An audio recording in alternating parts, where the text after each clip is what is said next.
Hi mga kababos, mag-lunch now. Di ko alam kung ano ang aking lulutuin. Pero kanina sabi ko nung tapos kong nag-walking, sabi ko, masarap ata yung isda, di ba? Eh ako talaga naghahanap talaga ako ng isda. So palagi akong may isda. May isda. May isda. Ito, baramundi. At saka ang maganda dito ay ganyan na siya. So, hindi nung katulad noon na sa isang pakete, 1 kilo ata ito. Kaya, 1 kilo. Lagay lang siya nalagay dyan. So, nahihirapan ako pag gusto kong kumain. Magluto, I mean. So, ngayon, maganda na siya. Ganito na lang. So, ang kaya kong kakainin ay dalawa. Kunti lang na, manipis. Pero malalaking isda itong baramundi. Nung dumating ako sa Australia, ito na yung aking paborito. Yung fish and chips.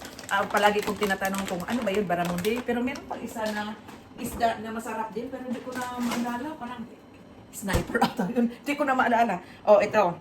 Dalawa lang ang kukunin ko. Frozen talaga, frozen. Grabe ka frozen, oh.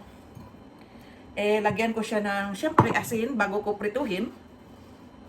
Baka nilagyan ko ng, wala kaming lemon para hindi masyadong malangsa yung isda, no? Hindi masyadong malangsa. Kasi pagdating ni Jowa dito sa bahay, ako rin ang naaawa sa kanya. Ayaw niya nung yung ano ng mga isda. Hindi yung kumakain ng ganito lang, hindi. Pero fish and chips kumakain siya. Pero yung lutong piniprito lang, hindi kumakain. So, lalagyan ko rin ng white pepper. Lagyan ko rin yung white pepper. Kahit itlog mga kababos, pag nagluluto ako ng fried egg, yung di ba yung scrambled egg, scrambled egg, or yung sunny side up, lalagyan ko siya ng white powder, ground white pepper. Eh, nung nag-work ako dyan sa Pinas, yung kasamahan ko sa office, doon ako natuto sa kanya. Kaya kahit yung itlog ay lalagyan ng pepper. Oh, wala na pala kaming ano. Wait. Wala na kaming garlic. Okay. Ililista ko na naman itong wala na kaming garlic, oh. Ililista ko na naman. So, kung ano yung wala na kaming mga spices dito sa bahay, lista ko agad para hindi makalimutan. So, anong tawag doon? Anong tawag doon? Garlic. Wala. Garlic. Garlic. So, dito lang ito ang aking listahan. Yan. Naano ko sa garlic, parang pumasok sa aking ilong. Alam nyo man naman itong ilong ko. Kahit pango. So, ito muna.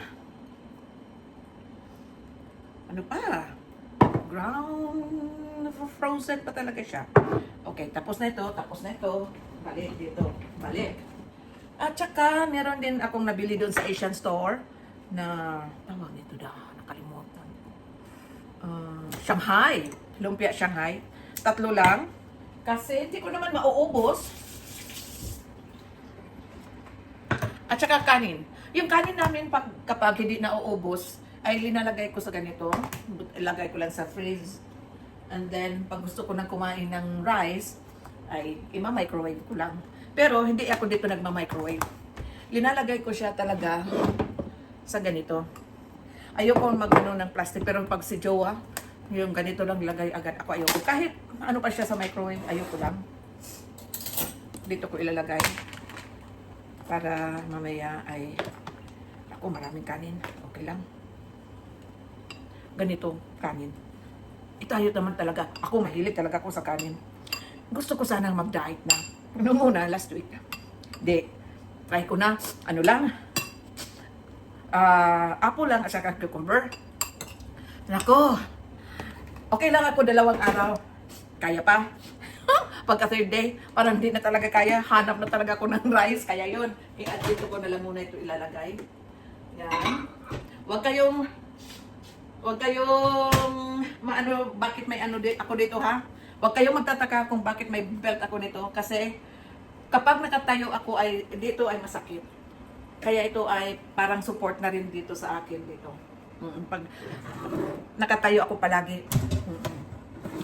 So, pwede na ata ito. Okay. Wait, meron akong... Lagyan ko muna na. Linagyan ko na ito. Bago ang oil na ito. Kahapon lang yan. So, bago pa yan. Lagyan ko lang ng konti. Tapos, ito, lagyan ko na rin yun ng oil. Para sigurado na ano, may ano siya dyan. Bago ko sasalang. Yan ang aking buhay dito sa Australia, mga kabubbles. Simple lang. Kapag hindi ako magluluto, wala akong mautusan. Walang mapag-utusan. Si Jowa, kung nandito siya, yung linuluto niya ay siyempre sariling ano nila, menu. Kumakain ako doon. Kumakain ako kung ano niyang kumakain ako, like, ang gusto niya talaga palagi ay wrap. Yun, kumakain ako. Tapos, yung mga sandwich, yun ang mga hilig niya. Okay. Non-stick. Ano ko muna dyan.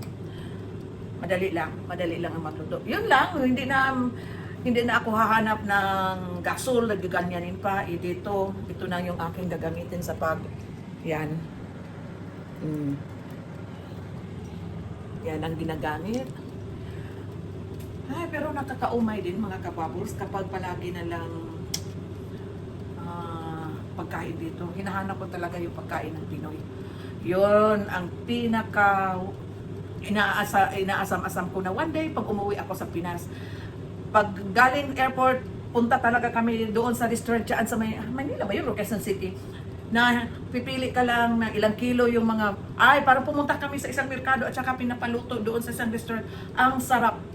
Oo, doon kami dinadala ng aking anak. Pero, parang decente rin siya. Parang decente yung restaurant.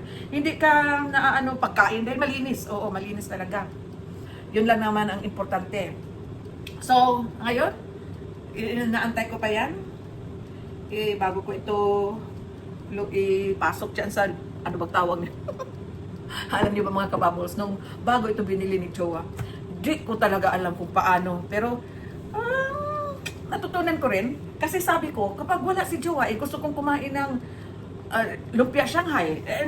Palagi kami may lumpia Shanghai, yung mga ganun ba? Hindi ako magkakain kung hindi ako matuto. Ito namang gas range ito ay electric. Okay lang. Mas okay ko itong electric na range kasi, gas range kasi, range, electric range. Ganyan yun na lang, diretso madali lang. Isa gasol. Pero okay lang naman ang gasol dyan sa Pinas, wala naman itong mahal kasi kurente dyan, di ba? Dito wala kaming bayad sa kurente. Libre naman yung tubig. Yung bahay ay kunti lang binabayaran. Dahil yun na nga, subsidized siya sa government. Kapag nandito ka sa isang mining town or sa bush ka natuturo, yung nag-work, marami ang ibinibigay na benepisyo sa gobyerno. Kaya yung iba, yung mga bata pa, hindi talaga sila pwede dito. Unless na meron kang pamilya na gusto mong makasave more, ay dito ka sa mga ganitong lugar. At saka may binibigay pa dito na parang kung pumunta kami sa city, merong binibigay kay Jowa na ginagamit namin sa gasolina. Malaki na talaga siyang tulong. Yun lang mga kabubbles. Hinahantay ko siya. Uy, ano na pala? Pwede na pala ito kasi may tigaman kasi yan na pwede na. Lutuin ko muna ito. Ito munang para hindi rin mangangamoy na isda. Ito muna bago yung isda. Para naman siya na hindi na pa siya kasi frozen pa eh. Para ano ba tawag nito? Hindi na masyadong frozen pa.